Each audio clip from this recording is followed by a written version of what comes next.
Okay, fantastic. Like we said, you make use of that chat if you've got any comments or suggestions, and we'll jump straight in. So Professor Menon, can I hand over to you? Thanks, Chloe. Hi, everyone. What do we do? So I run something that's based in King's in BWB that's called the UK in a Changing Europe.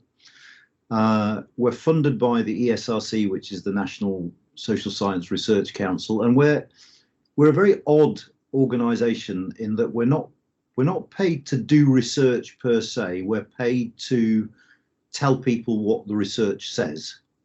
So we were launched, I think we launched in February 2015, so before the 2015 election.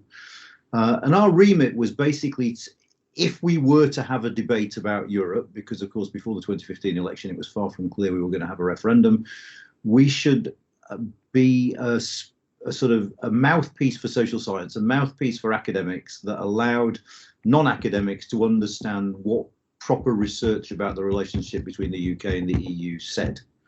So in a sense, we're like sort of salesmen for academia, as sort of go-betweens, translators, choose whichever word you want.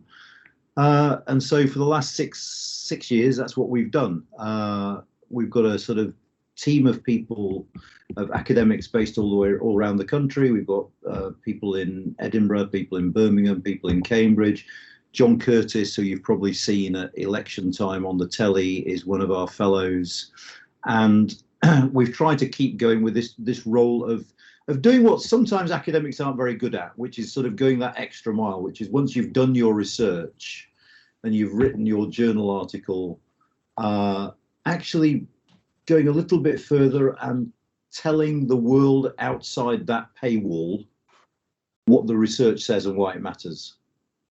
I mean, it's not up to me to say whether we've been successful or not. It's been a frantically busy 4 or 5 years. We've got a really good team. So Jonathan Portes from DPE, sort of my closest colleagues, he usually sits there, but I told him to get lost because he always makes mocking noises whenever I give talks when he's in the office, so I've kicked him out. But that's what we do, basically. We're trying to sort of, in a way, we're popularizing academia. We spend a lot of time working with journalists, with politicians, with business groups. We work with the devolved administrations a lot. In fact, we're giving evidence to the Scottish Parliament tomorrow morning, I think. And there were problems on both sides of this equation. I think politicians never took academia seriously enough and had a tendency to only talk to the academics they knew they already agreed with. And academics, as most of you have probably encountered during your time, can sometimes be a little bit less than clear in telling you what the research says and explaining it. So on our website, which you're very welcome to look at, you're very welcome to write for. If you've got interesting ideas, just send ideas to me. We're very happy to publish things by students. What we try and do is, what we say to contributors is, you've got 1,000 words maximum, and you're writing as if you're writing to a bright 16 or 17-year-old. So obviously you don't always manage with that. One of our spectacular, well, it wasn't a fail, it was a kind of fail, was about 3 years ago. We wrote a report about what trading on WTO rules would mean. And we got a bunch of lawyers to write it for us, and lawyers being lawyers, they wrote 70 pages of indecipherable gobbledygook. So we, for the first and only time, we ended up publishing that report and publishing a 10-page summary, a kind of translation of what the lawyers meant next to it. But in general, I hope we managed quite well to write and present stuff that's very, very easy to read. So we did this week. I'm very old, so I always have to hold it in my hands to know it exists. This is a report on basically the stuff that the government's been talking about this week, which is Brexit opportunities, whether Britain can do things differently after Brexit. For those of you interested in Scotland, we put out a report this week on what a Scottish border would look like after Scottish independence. And for those of you who are interested in politics, we've got a massive report coming out in a couple of weeks' time on political parties and public opinion after Brexit, which includes contributions by about 40 political scientists writing on every conceivable and some inconceivable aspects of that question. I'm starting to bore myself a little bit now. I mean, was that enough, Chloe, or do you want me to keep? I mean, I can drone on for hours, but especially on Teams, I don't know if anyone's fallen asleep yet. No, I think we're still awake. Everyone's still awake. Okay, that's always reassuring. Fantastic. Thank you so much for that introduction. I'm going to jump straight into questions, and I think we're going to start with Clementine's question, first of all. Yes, so my question was about trying to tackle with the general academic consensus saying that Brexit was not a good thing. In the end of the day, there were a lot of negative consequences. It took a while. There are also figures showing that it's not even, maybe the public opinion was not even for living. So my question was more about the referendum tool that was used in the UK in 2016. Should we rethink our democratic tools to make sure that a referendum like this would officially represent the public opinion? For example, by making it compulsory, would the outcome be different? Because it is, for example, compulsory in Belgium. And if it was compulsory, would the outcome have been different? Yes. I mean, firstly, I should say there wasn't an academic consensus that Brexit would be bad. There was an academic consensus that Brexit would be expensive. And it's worth drawing the distinction between the two, because there are plenty of Leave voters out there who say, and they might think, that they're willing to pay an economic price to restore sovereignty or to end free movement or whatever it might be. I don't know what would have happened if voting had been compulsory, to be honest. I've never said, for obvious reasons, it's very hard to know what people who didn't vote would have voted. I think it is probably the case, if you just look at the numbers, that it might have gone a different way. I mean, you've got to remember several things about this country. One, we're a very old country. I think the British election study did a calculation that it would have taken 140% turnout of under 28s. 140% is quite hard to get. To turn the vote the other way, because disproportionately we have more people who are old and can vote than people who are young and over 18 who can vote. So the answer is I don't know. I mean, it is interesting with the referendum. I mean, one of the curious and positive things about the referendum was a whole load of people who don't usually vote voted. So I think the figure was 2.8 million people who could have voted in the general election of 2015 and didn't, voted in the referendum in 2016. So what you found was, I don't know if you remember, but at the time you saw sort of news crews outside council estates where there were massive queues for the voting booths, that you found people in places where people didn't normally vote were energized to vote in the referendum, which, I think is a positive thing. And if you look at things like the Hansard audit of political engagement over the last few years, what they tend to show is a slightly higher public engagement with politics than there was before the referendum, which is also a good thing. I mean, one of the things I like about the referendum, or I liked about the referendum, and I'll come back to the things I didn't like about the referendum in a minute, was the fact that actually what was bizarre, and we spent a lot of the time in the months leading up to the referendum traveling around the country doing sort of open public events, was wherever the hell you went, people were talking about it. On the train, wherever you were going, people were talking about it. When you got there and went to the pub, people were talking about it. I did an event about a week or 10 days before the referendum in a pub in Newcastle in midweek, and 600 people turned up. I mean, to talk about bleeding Brexit, I mean, it was bizarre. And I think Newcastle were playing that evening as well, which made it even stranger. So, that sort of interest, that sort of engagement, I think is a really, really good thing.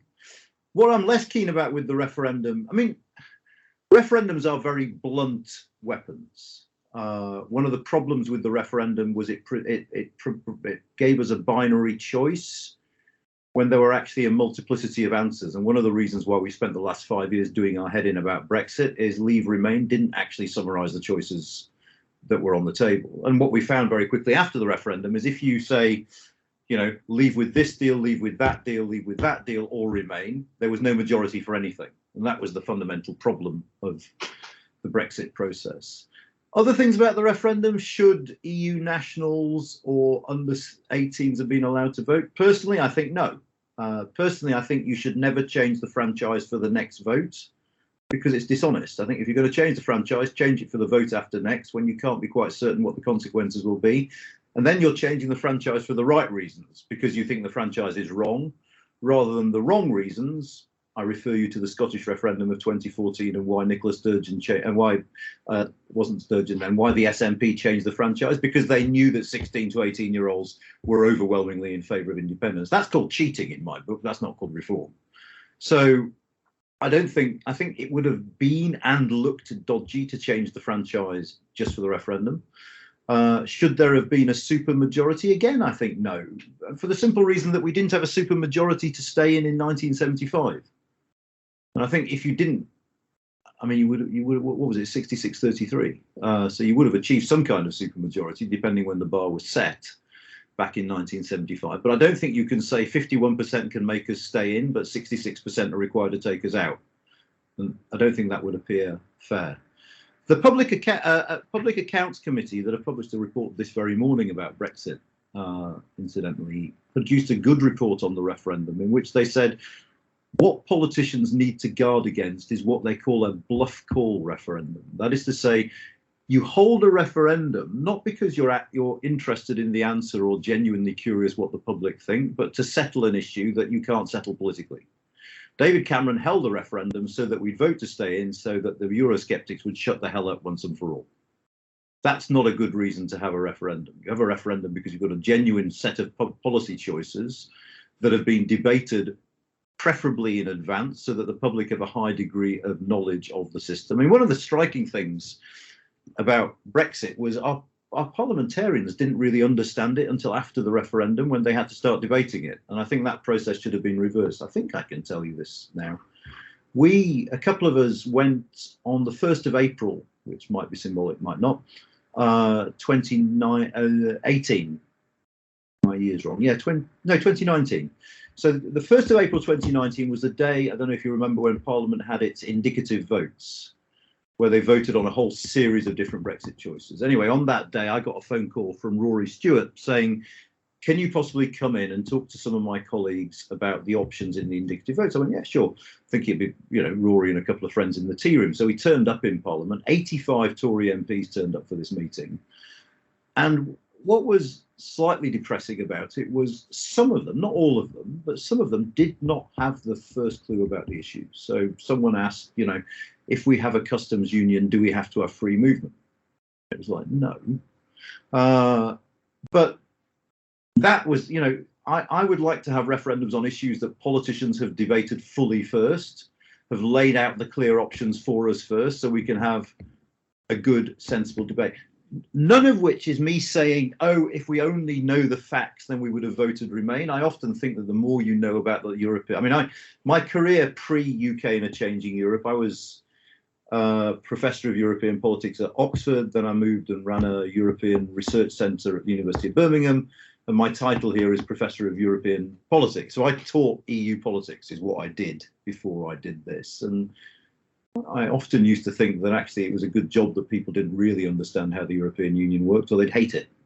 So I'm not for a moment saying if people had known the truth, they would have voted Remain. What I'm saying is it's probably better if on a decision like this, people know the truth before they vote and find out the facts beforehand. And that, I think, requires us to have the debate before we have the referendum, rather than having the debate after the referendum result, which is rather how we did it in this country. Sorry, that was an awfully long answer. I'll keep my next answer shorter. Perfect, thank you. Toby, you're next.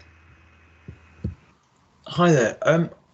I don't know if you mind, but I came up with a question just now that was in response to what Professor Menon has just said, and you mentioned that obviously the referendum was a very binary referendum with giving us two options of leave or remain, but yeah, in actual fact, the reality was there was a broad spectrum of possible outcomes, and therefore I wondered, maybe in order to sort of resolve this democratic deficit that Clementine was talking about, do you think it possibly might be or would have been a good idea to propose a second referendum, maybe as the Liberal Democrats have done or did do in their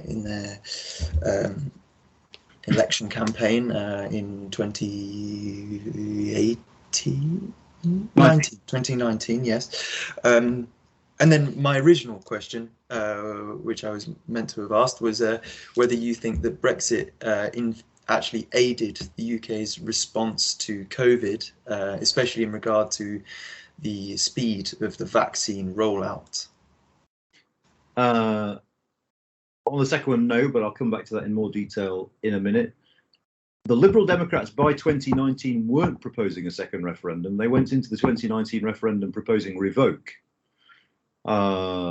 They shifted their position. But yes, you're right. I mean, for much of 2018, 2019, there was this people's vote movement. I was always quite skeptical about it for a number of reasons. One, because they were I mean, it's a bad look.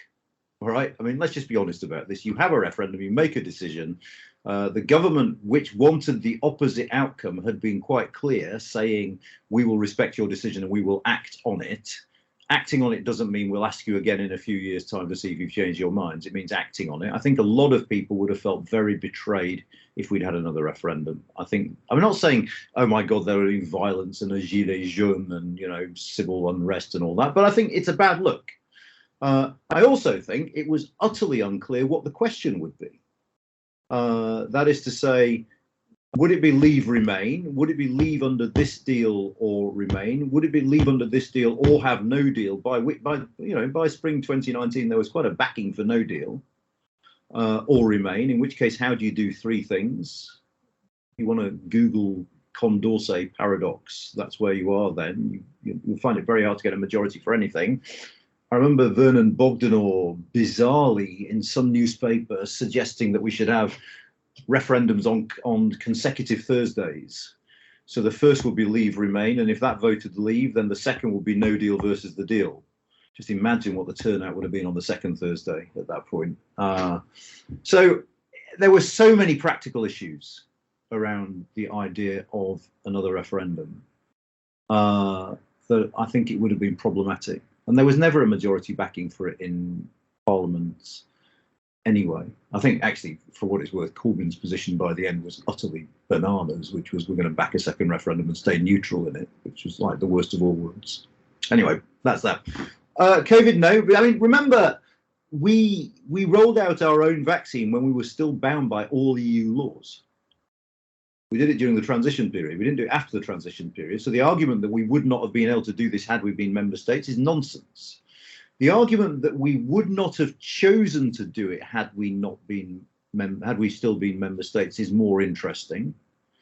A lot of leavers piled on me on Twitter a couple of weeks ago about this because I said I'm pretty sure we'd have done the same thing even if we voted to remain. I remain convinced we'd. I mean, you know, under the terms of the European Medicals Agency, member states had the freedom to do national authorizations if they wanted to do it. I'm pretty convinced we would have done anyway, to be honest. What it changed is the optics. It became a Brexit thing. And then, of course, the European Commission acted like a bunch of idiots for doing the Article 16 thing, and the whole thing escalated out of hand. But I think there was certainly absolutely uncontroversially nothing legal stopping us from doing it as a member state. Great questions, Toby. Malina. Yeah, thank you so much. Mine is a little bit more focused on the actual outcome of Brexit. So I was wondering about the benefits of Brexit report that was published last week. And I assume what you were holding up earlier is probably also has to do a little bit with that. What do you think about the achievements that the Conservative Party is like pushing in the benefits of Brexit report? And, you know, how would you categorize these? Well, firstly, my Wi-Fi is reconnecting, so if I disappear, then hopefully I'll come back. Welcome to Kings. It's quite early to reflect on the benefits of Brexit as yet. It's early because we've only left quite recently. It's early too because, of course, fair play to the government. They've had something else on their plate since we left. So it's not as if they've spent all the time since we left the European Union thinking about benefits of Brexit. They spent all the time thinking about COVID. So we've got a legislative backlog in all sorts of areas, not least the areas where you might expect benefits of Brexit. The government paper, the opportunities of Brexit paper is it's a silly thing, but I mean, you can divide it into several different chunks, I suppose. There is the real substantive stuff.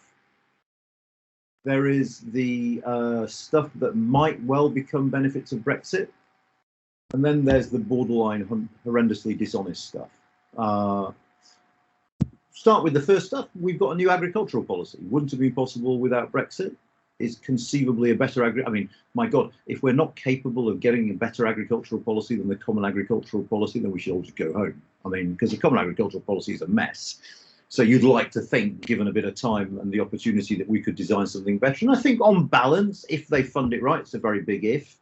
The new agricultural policy, which pays farmers for producing public goods rather than just for producing stuff, could lead to better agricultural outcomes and indeed our environmental outcomes.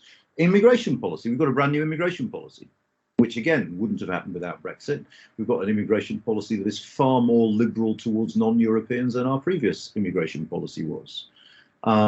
So there are areas where we've done stuff that is new, but you know, if you're in favour of those things, then there are real opportunities of Brexit. There are other areas where we're taking a punt. You know, in the future, new areas of economic activity, whether it's AI or robotics or driverless cars or fintech or gene editing, if we manage to regulate quickly and well, we will gain a comparative advantage over the European Union. And that will attract investment into this country more quickly than it goes into the European Union, which will be a good thing, right? So that's perfectly possible. It's a punt on our ability to regulate well. But if we are able to regulate well, there's no reason we shouldn't. I mean, God knows we shouldn't regulate slower than the European Union. And we are, as a country, I think, probably slightly less risk averse than the European Union is in its regulatory activity. There's less support, I think, certainly politically, if not among public opinion in this country, for the precautionary principle than there is in Brussels. So we might be slightly more aggressive and slightly more willing to take risks, which could lead to more investment. Then there's the stuff where the government tells you one side of the story in its opportunities for Brexit. We're going to help hospitality and other sectors do more in the way of trade. Misses out the fact that hospitality is being absolutely shafted by a lack of EU workers to fill the jobs in restaurants and pubs.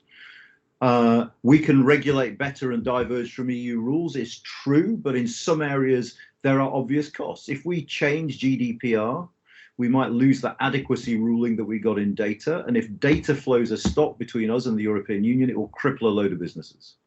If we use our own chemical registration system instead of the EU REACH system, chemical firms will get clobbered because they'll have to register everything twice. So yes, we might be able to regulate better, but the benefits of that better regulation have to be weighed against the cost of making trade with the European Union more difficult.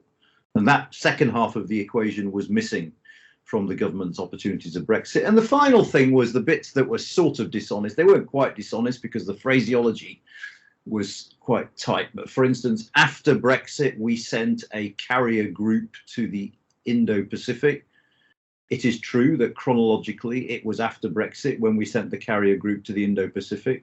It is absolutely not the case that we couldn't have done it before Brexit. We could have sent our carrier group wherever. We could have sent it to Mars before Brexit. I mean, obviously not, we couldn't, but you know, that was obviously meant to give the impression that this was something we did because of Brexit without saying so. It is obviously not the case that we did it because of Brexit, because we could have done it anyway. So there are lots of different bits to the opportunities of Brexit thing. The final thing I would say is it is very, very, very hard to see how these opportunities of Brexit, whether you measure in terms of regulation and regulatory autonomy, or whether you measure it in terms of the benefits of trade deals with other parts of the world, will compensate in purely economic terms for the economic impact of leaving the single market and the customs union. That I think most, if not all, sensible economists will agree with without any argument whatsoever. That, you know, if you go back and look, I'm desperately trying. The reason I'm looking distracted is I'm seeing I've never actually done this on Teams, but I'm seeing if I can share my screen and show you a slide. If it takes more than 10 seconds, I won't bother. I always use Zoom. Okay, I think I failed. Unless someone wants to shout out a very quick tip as to how to do it. There's a little button. It's right next to the leave button. There's a little square with an arrow pointing upwards. I've got several screens, so this might end up being a little bit. It's now saying share options, and it's taking forever. But the fact is that a range of economic estimates of the macroeconomic impact of leaving the single market and the customs union range from 4%, which is the ABR, to about 7%, which was NISA, I think, the National Institute of Economic and Social Research. The net impact expected gains of being able to regulate by ourselves are tiny, and it doesn't want to give me share options, I don't think. But the government did an impact of Brexit paper in 2017, the Treasury, which was hidden by the government because it was negative and was leaked by BuzzFeed. And if you Google BuzzFeed Treasury Brexit costs, there is a graph. And there are massive long bars under the line of the costs of leaving the single market and the customs union, and literally a tiny bit above the line, which is the combination of regulatory benefits and the benefits of trade deals. So to give you an example of trade deals, if we signed a trade deal with America that got rid of every single tariff on trade between us and the United States, the expected economic benefit, I think, is 0.3% of GDP. Okay? Because we can sign trade deals with Australia, with New Zealand, with China, with India. The fact of the matter is we don't trade very much with them. Why? Because they're bloody miles away, without wanting to state the obvious, okay? Up to 2011, the UK traded more with the Republic of Ireland than it did with the BRICS, Brazil, Russia, India, China, South Africa combined. And that's not because the Republic of Ireland has got a bigger or faster growing economy than China. It is because the Republic of Ireland is next door. We are never going to make cars with New Zealand the way we make cars with Germany. So this, I mean, the flip side of that is there is a geopolitical point to trade deals. I mean, one of the things that Liz Truss is doing quite sensibly, I think, is using trade as a foreign policy lever. We're going to sign trade deals with Australia and New Zealand. We're going to use those as the basis for new foreign policy relationships because we need to think seriously about China as a threat. And so we need to start forging alliances. So having a more holistic foreign policy, indeed having a foreign policy, because from 2013 until now we didn't have a foreign policy, is probably a good idea. So I'm not saying there aren't benefits, but those benefits aren't purely economic, and they don't make up for the macro impact of leaving. That was another long answer. I keep doing it. I'm sorry. No, thank you so much. That was very insightful. Thank you, Malena. Back to Clementine. Yes, so my next question is also about the outcome of Brexit, but more on the continental Europe area. So my question was about, will Brexit encourage more withdrawals, or the fact that it took so long and was so conflictual will discourage other withdrawals? Are we going to have any reform on what Great Britain was saying was wrong with the European Union? And are we going to see more integration, more entry? Because since 2013 in Croatia, we haven't had any other countries entering the European Union. I wanted to know if Brexit had anything to do with that as well. So yes. I mean, it's interesting, isn't it? Because pre-Brexit, there were two schools of thought about the European Union, weren't there? There was the Brexiter school of thought, which was, once we've left, loads of others will follow. And there was a sort of, let's say, Guy Verhofstadt, for want of another cartoon villain. There was a sort of Guy Verhofstadt view is, once we've got the Brits out of the way, we can forge ahead to ever closer union because those idiots won't be able to veto us all the time. And both those stories are wrong. The first story is wrong. I mean, partly, as you said, Clementine, that, you know, we hardly set an example that people are likely to emulate or want to emulate. It was a mess. It was a nightmare. I mean, to be fair, part of the reason it was a nightmare was Northern Ireland, which is a problem other member states wouldn't have. But, you know, the fact that Salvini and Marine Le Pen have decided that leaving the euro or the European Union is a bad idea speaks volumes for the impact of Brexit. The other thing I would say is the UK's relationship with the EU was always unique, because for several reasons, I think. One, we're a relatively big member state. Small states don't leave big clubs. Silly. Big clubs make them feel safe, make them feel secure. Secondly, we're not in the euro. If you think Brexit was a mess, try doing it if you're in the euro. It would be an utter nightmare from hell because you'd have to change your currency at the same time. And thirdly, I think European integration never entered the DNA of this country's political system in the way it did other member states. I mean, even France, and God knows the French need no lessons from me when it comes to nationalism, but when the French president gives a press conference, there are two flags behind him. It's utterly unthinkable in this country. I mean, I remember when I was doing my PhD before you lot were born back in the early 1990s, I had to do some research in the Assemblée Nationale in Paris. And I remember the first time I sort of went to the shelves, I almost fainted because every book in the Assemblée Nationale has a sticker on it that says, Mon pays, c'est l'Europe. I thought, freaks. But I mean, just imagine, you know, in the House of Commons. So, and I think the reason for that is because for every other member state, European integration may be an economic project, but it's an economic project that exists for political reasons. So if you think about the founding six, the coal and steel community wasn't about coal and steel, it was about preventing war.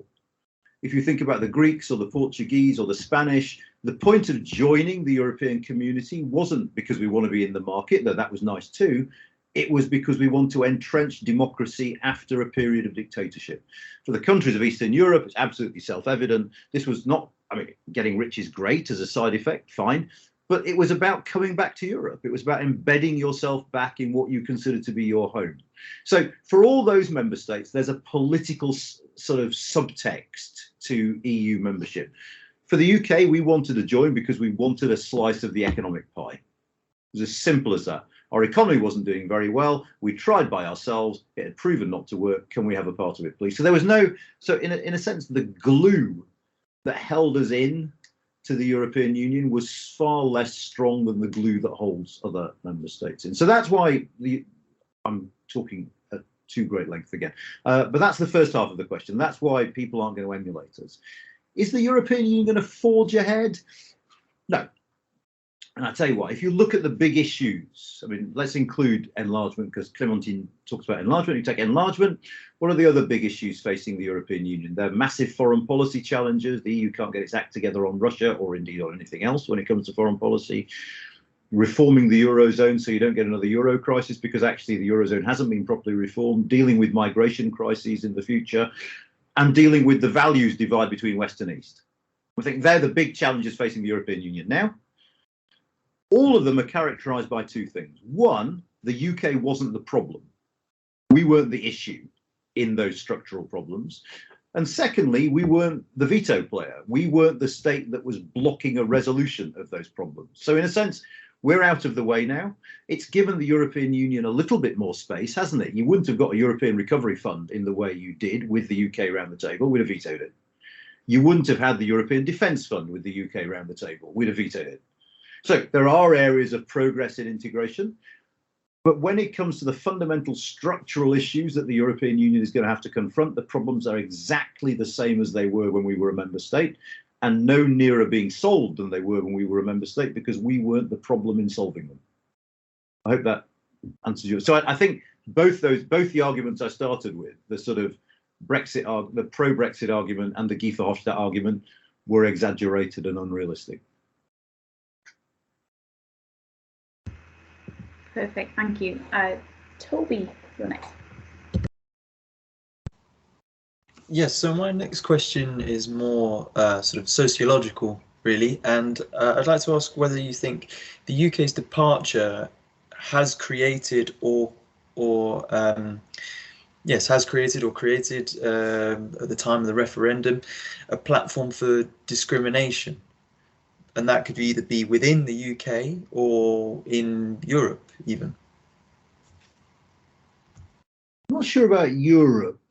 Let me talk about the UK first. I'm not sure how I can talk about Europe on that. It does seem to be the case that there was an increase in hate crime in the immediate aftermath of the referendum. That being said, there are some people who'll say Brexit has allowed us to end discrimination because we now treat immigrants from Europe the same as we treat immigrants from the rest of the world. So, and actually one of the most interesting things that has happened post-Brexit is that the opinion of the British public when it comes to immigration has shifted significantly. And I mean that in several different ways. Firstly, immigration, which from 2001, say, to take a random number, to 2015 had always been one of the three most important issues for the British public. After the referendum, it dropped out of the top 10. I mean, remarkably, and we don't talk about this enough, in the elections of 2017 and 2019, immigration was simply never mentioned. If you'd said that to me in 2015, I wouldn't have believed you, because immigration was such a big issue and it was so central to the thinking of the British public. Immigration, it seems, is no longer an issue. The second thing that's happened with the British public is their view of the benefits of integration, both economically and culturally, has become more positive. So more British people now see immigration as a positive thing, economically and culturally, than was the case pre-2016. So on the one hand, yes, you get that spike in hate crime after the referendum. On the other hand, the sort of secular trend, which seems to have been started or accelerated by the referendum, is that we have become more positive about immigration than we were at the time of the referendum. Now, we haven't got enough data to say. I mean, some people have speculated whether or not that is because we ended free movement and so became more relaxed about it. I mean, by any metric, freedom of movement is weird. Okay, I'm not saying it's not good or it's bad or whatever, but it's weird, isn't it? A state voluntarily decides to give up control of who can enter its territory. That is not normal. All right, in the history of international relations, in the history of the sovereign state, that is not normal. And it seems that the British people had a particular gripe about it. And it was tied to all sorts of other things, wasn't it? It was tied to the fact that, you know, Mrs. May, David Cameron were basically lying when they said we will reduce immigration to the tens of thousands. And the reason that was fundamentally a lie was it's not up to you, you know, because you don't get to control what Europeans do. Now, there were iniquities about the system. You know, arguably one of the reasons immigration from the EU became such a big issue for us was because we were more European than the French or Germans, because back in 2004 we didn't impose a transition period on the Central and East Europeans. We said you can come when you want. And we're slightly surprised when they all came here, because the initial figures that the Home Office study came up with, and actually Jonathan Portes was in number 10 at the time and was responsible for these figures, so it's as well that he's not here or he'd get really cross with me, were based on the assumption that every single member state would not have a transition period anyway, so most people would go to Germany and France. So that was why we got it wrong. The second thing that was weird about our situation with freedom of movement was during the Eurozone crisis, the UK effectively became an employer of last resort for a currency it wasn't in. So you had a Eurozone crisis, we're not in the Euro, leads to unemployment and economic problems, particularly across Southern Europe. What do you notice in the UK? A huge increase, and you notice it in London very, very clearly, in the number of Spaniards, of Italians, of Greeks who were coming to the UK. So those figures went up as a function of the Eurozone crisis, which is strange, again, just in terms of comparative politics, that you are becoming a labour market for a currency you're not in is weird. But anyway, whatever the reason for it, the British people have become more liberal on immigration since 2016. Fantastic, thank you, Anand. So Marlena, you've got the last question from our MA students, and then for all other attendees, we'll be moving on to opening the floor to questions. I can see some hands raised already, which is brilliant. But if you have any questions you'd like us to ask on your behalf, please pop them in the chat. And over to you, Marlena. Yeah. So my last question is a little bit more about Boris and the deal that he struck with the EU, and whether or not it was actually that different to the May deal that was being proposed. Because what I've read and seen more or less says that it wasn't that different, that it had much more to do with personality, and that Boris exploited that a little bit. Yeah, well, I mean, the most obvious difference, one most obvious difference is Northern Ireland. But under the May deal, you had the all-UK backstop, which would have meant no border between the UK and the EU. But the all-UK backstop also meant that unless you found a solution for the Irish border, and I don't think there's a solution on the horizon as yet, then the UK would have been much more closely tied to the EU's economy than is now the case. There was effectively a customs union between us and the European Union. So a lot of those checks, you know, the trade organisation Make UK estimated that the costs for British firms of customs declarations as a result of Brexit was between 7 and 12 billion pounds annually. Right? That's a very big number, in case you're not very numerate. That cost wouldn't have been there under the May deal, because you had a de facto customs union. You had the basis with the May deal, and the language of the political declaration made it clear to build on what was there and to talk about things like mutual recognition of qualifications that we don't have, to talk about short-term mobility packages for service providers, which we don't have. So I suspect the May deal in practice would have been very different to the Boris Johnson deal. The May deal's political declaration also said we are going to have a close foreign and security policy relationship with the European Union, and Boris Johnson refused to negotiate any kind of deal at all.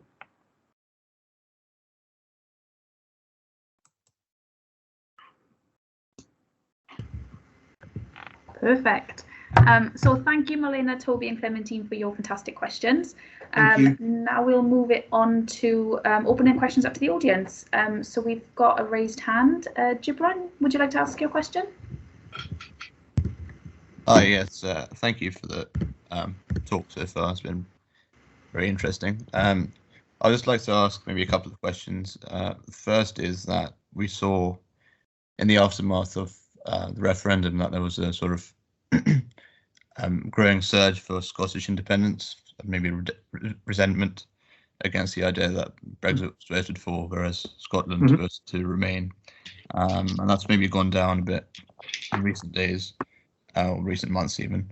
So I was wondering, to what extent do you think that would continue to be a factor in maybe a future independence referendum, or, you know, even being the sort of cause of a future independence referendum?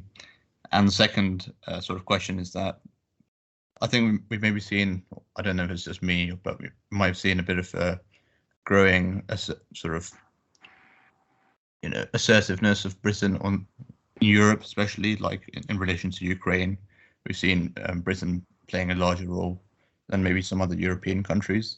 So I was wondering, maybe is that a subconscious kind of effect of Brexit, of trying to play a more important role on the world stage, to sort of counteract leaving the European Union? Or do you think that's just something that Boris is doing for other reasons? So the other two questions. Thank you. I'm going to deal with them in reverse order, if that's okay. I think you're absolutely spot on the second thing. Yeah, I think the UK's assertiveness is largely tied to Brexit, because so many people expressed the worry that Brexit meant the UK was turning in on itself and becoming insular and pulling up the drawbridge, that the government has gone out of its way, the slogan Global Britain, to prove that this isn't the case. So, I mean, the UK has had a good Ukraine crisis so far, and it's been active. The Foreign and Defence Secretaries have been active. We've not just talked, we've sent equipment and advisors to Ukraine. We've beefed up our troop presence in Estonia and Poland. We've beefed up our troop presence in the NATO naval force as well. So, and one of the things we're hoping to accomplish by that is sort of helping divide the European Union, which isn't necessarily a good thing, but it's clearly one of the incentives is, you know, the Baltic states, the Poles aren't going to forget this. They're genuinely happy with how we've reacted. So I think, yeah, I mean, if you want a comparison, the French became hyperactive diplomatically after they left the integrated military commands of NATO in 1966. There was a lot of rumours that the French were about to go neutral after that. And French diplomats went out of their way to sort of underline their solidarity with the West in the years following 1966. And there's something very similar about Brexit. So I think you're absolutely right. Scotland, I left it till second because it's messier. You're absolutely right. Immediately after, I mean, in the period after the referendum, there has been a slow growth in support for Scottish independence. I think for most of the last year, there's been a slight majority in favour of independence. But what has happened demographically is this.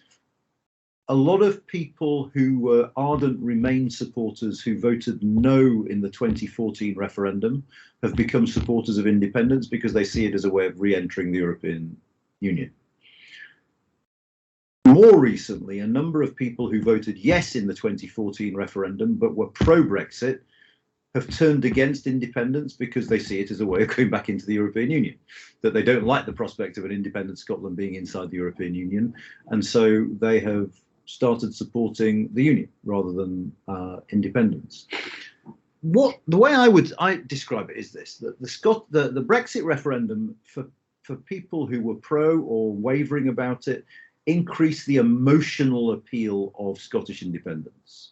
You know, as you hinted at in your question, you know, the bastard English have dragged us out of Europe against our will. How dare they? We should be independent and we can do what we want. We can rejoin the European Union. Okay. The problem is Brexit has also made the practical case for Scottish independence a bit more complicated. I've stuck in the chat a link to a report we put out this week, which underlines the fact that because we've left the single market and the customs union, if Scotland becomes independent and joins the European Union, there will have to be a customs and regulatory border between Scotland and England. And I suspect that might be quite a hard sell in a referendum. In terms of the economics, there's been some modelling done that concludes that the economic impact of independence on Scotland will be significantly more severe than that of Brexit, and that any economic gains that Scotland can reap from joining the European Union will be immediately lost as a result of the corresponding border with England. So, yes, I mean, this is the problem that Nicola Sturgeon has, is on the one hand, there's a clamour in her own party to have a referendum as soon as possible because of their irritation about Brexit and how the British government has acted thereafter. On the other hand, she realises she hasn't got the votes probably at the moment. The polls are quite close. They've narrowed of late. And they need a bigger gap because I suspect the campaign is going to be harder because on top of the questions from last time about currency and stuff like that, you're now going to have questions about the border. Scottish independence would have been far easier had Brexit not happened in a practical sense.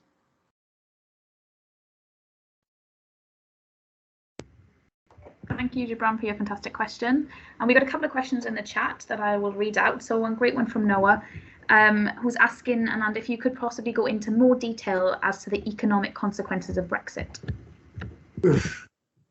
Yeah. So Brexit will mean that trade between the UK and the EU becomes slower, more time consuming, more expensive, more fiddly.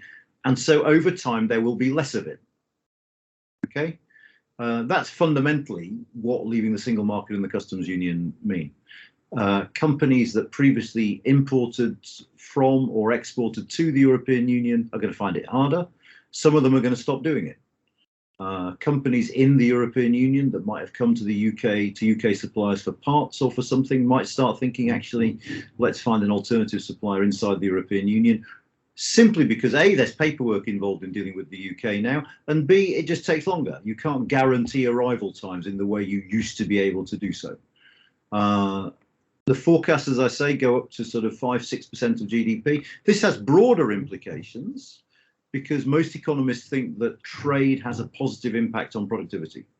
By exposing your economy to competition, it forces your economy to become more competitive to compete with those new, you can't protect your economy inside the European Union. We can't protect our economy from competition with the Germans, the French, the Belgians. So we've got to become more productive in order to compete with them. One of the chronic problems of the UK economy is a lack of productivity growth. So we might expect that to get worse as well. Now, the politics of this is quite interesting. And one other thing I want to say, I mean, this is the aggregate economics, okay? The distributive economics is quite interesting because the other big change that's happened because of the referendum is all of a sudden we're obsessed with inequality in a way that we simply weren't obsessed with inequality prior to the referendum of June 2016. That's to say, all of a sudden we have a Conservative Party, for heaven's sake, that can't stop banging on about levelling up inequality, unequal health outcomes and things like that. That would not have happened without the referendum. So it is conceivable, I would say, not likely, not definite, certainly not definite, but conceivable that if you take a 10-year time horizon, in 10 years' time, the UK economy will almost certainly be significantly, the order of 3–4% smaller than it would have been had we stayed in the single market and the customs union. That doesn't mean it's going to shrink by 3 or 4%. It means it's smaller than the alternative universe in which we stayed in. But if politicians act on their rhetoric about levelling up, it might be that the British economy is less unequal than it would have been had we remained in the single market and the customs union. You hear sort of Remain supporters on Twitter going on about, oh, you know, those silly bastards up in the red wall seats, they'll regret it soon enough when they come to be poorer because of Brexit. But, you know, if you're a person in Workington, where the government has basically ignored you for 40 years, never really invested in infrastructure anywhere near you for many, many years, and you suddenly get Brexit and you suddenly get a government that can't stop talking about you, a government which keeps sending its portly prime minister in a high-vis jacket to stand at a building site in your town, and you actually start getting money trickling through from relatively small funds like the Towns Fund or the Levelling Up Fund or whatever, but they make a difference. They might be, you know, cynically the hanging baskets on the high street, or it might clean up litter, or it might deal with potholes, or it might sort of spruce up your high street in other ways. You might well think, actually, this was worth it. And actually, you might be right. That investment might not have come to Workington in the event that Cameron and Osborne had won the referendum and we'd continued with austerity inside the European Union. We'd have had a bigger and a better economy, but the fruits of that economic success wouldn't have been evenly shared out. And sometimes, you know, just going back to some of the questions on the referendum, I think George Osborne was fantastically naive to think that by simply saying, well, look, you don't want to change the status quo, do you? That people would go, oh yeah, the status quo is great. I mean, I remember once in the referendum campaign, George Osborne gave a press conference in which he said, look, the British people need to realise that if we leave the European Union, the City of London will suffer and house prices will go down. I remember getting a text from a mate of mine from school. I grew up in Yorkshire, who said, has George Osborne changed sides in this thing? Because as far as he was concerned, the City of London getting damaged and house prices going down was something to, you know, to aim for. And I think, so there's a, you know, the economics in aggregate are simple. The economics when it comes to distributional stuff is slightly more complicated. I don't think the picture is necessarily as negative as some people say. Thank you, Nan. Noah, hopefully that helped. That answers a few of your questions, a bit of a deep dive into the economic consequence of Brexit. We've got another question from Su Ying, and I'm going to break this question down into two. So first of all, Su Ying Singh says thank you for your talk so far, and they are wondering what do you think about the future of the city, given that media such as Financial Times keeps reporting that the city, so London, is losing its status as the European financial centre to cities like Frankfurt? Well, I mean, yeah, the city has been affected by Brexit. At the moment, you know, we know that a certain number of jobs, I'm going to try and multitask and send you a report about the city at the same time. So if I look distracted, that's why, not because I found something more interesting to do with my time. The city has been affected. Jobs have gone, some companies have gone. There is no doubt about it. This has had a negative impact on the city. The European Union isn't going to increase what it's called its equivalent rulings with us, partly because they don't trust us not to use that to compete unfairly with them, partly because they want the jobs. The French, the Germans and so on are quite keen to attract financial services jobs from us. The scale of the losses hasn't been as big as predicted by some before the referendum. And I don't think it will necessarily stop the city being one of the leading global financial centres. What it will stop is the city being the financial centre of the European Union, if that's what you mean by Europe.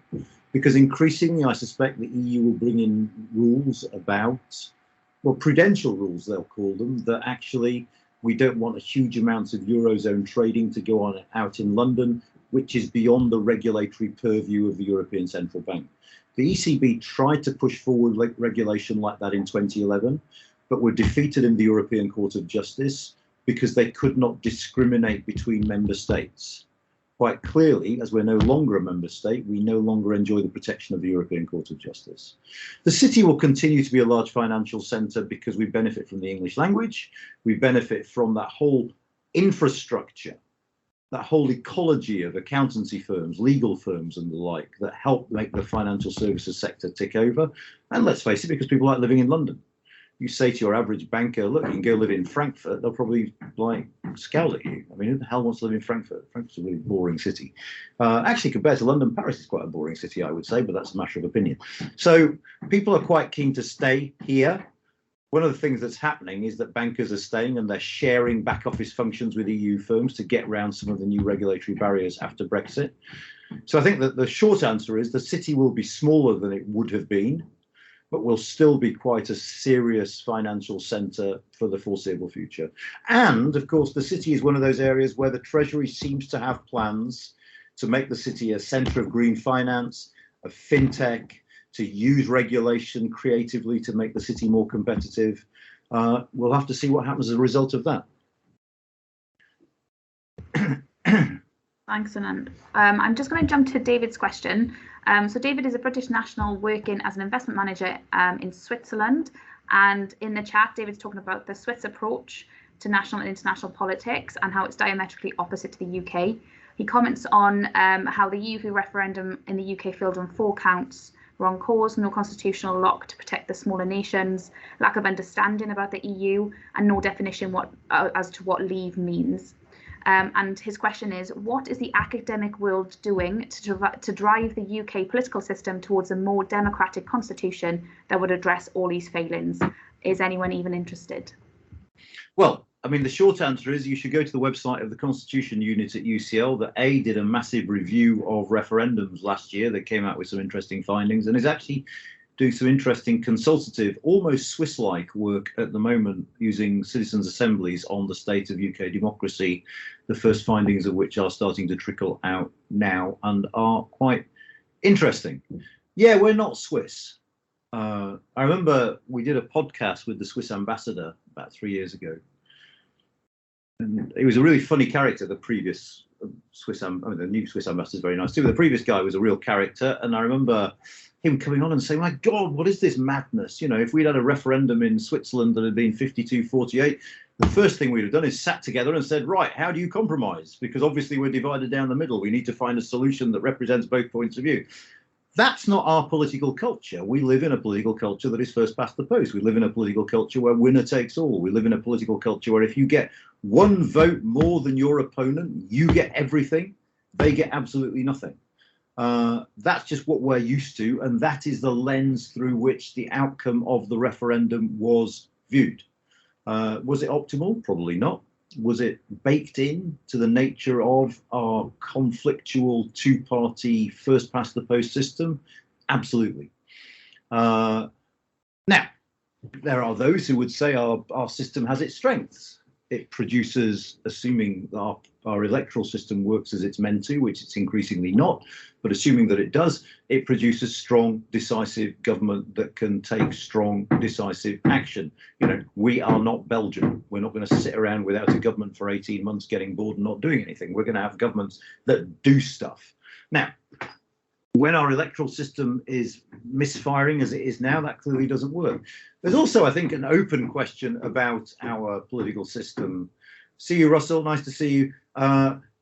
About whether or not it is suited to tackle long-term challenges. Because it's confrontational, because it's adversarial, everything takes place in a 5-year time horizon. And what that means, if you're dealing with stuff like the future of work, the impact of AI on the workplace, social care, the climate crisis, things that are 10, 15, 20-year problems, do you need a different sort of government to do that? Incidentally, for those of you who are interested, tonight on Radio 4 on the Moral Maze, Rosie Campbell, who's just sitting out there, is on, and they're talking precisely about this, whether the UK system is capable of dealing with long-term political problems. I suspect, David, I haven't answered your question to your satisfaction, in which case just say on the chat and I can try again. Fantastic. I am conscious of time, so I think we'll move on to Riccos's question to close our event today, and I think it finishes off on quite a nice note. So the question is about the possibility of another UK referendum on re-entering the EU. So Anand, do you think this may happen in the future? And if it does happen, in which aspect do you think, so what do you think should be thoroughly considered before carrying this out? I mean, anything's possible in the future. I might win the lottery in the future. I mean, I think the odds are pretty much the same at the moment in the short to medium term for us to have another referendum. One of the two big political parties is going to have to adopt a referendum as a central policy platform. Neither is going to do it in the next 2 or 3 elections. I'm now, how old am I? I'm 56. I wonder if we'll have a referendum in my lifetime, and I lean towards possibly just. And I'm not massively pessimistic about my lifespan. I mean, I'm not saying, you know, I'm not feeling negative about my chances at the moment. I just think this is a medium-term thing. It's going to be a while before the Labour Party, I imagine it will be the Labour Party first, starts thinking about rejoining. They're being very timid about Brexit now, and for good reason. Labour have a nightmare. They have to win back Remainers while not losing any more. Will win back Leavers while not losing Remainers. They're going to do that by offering to tinker with the deal that has been signed. I think in the foreseeable future, the idea of bringing back free movement is going to be politically toxic in this country. So I don't think. I think it is so far away that there is no point me answering the question as to what aspects we should be thinking about, because we'd be in a different world. It's also worth bearing in mind that we'd have to give it a long time, because we'd forget the deal that we were members under this time. Because, of course, if we were to rejoin the European Union, the choices of us getting a budget rebate or an opt-out of Schengen or an opt-out of the euro strike me as being vanishingly small.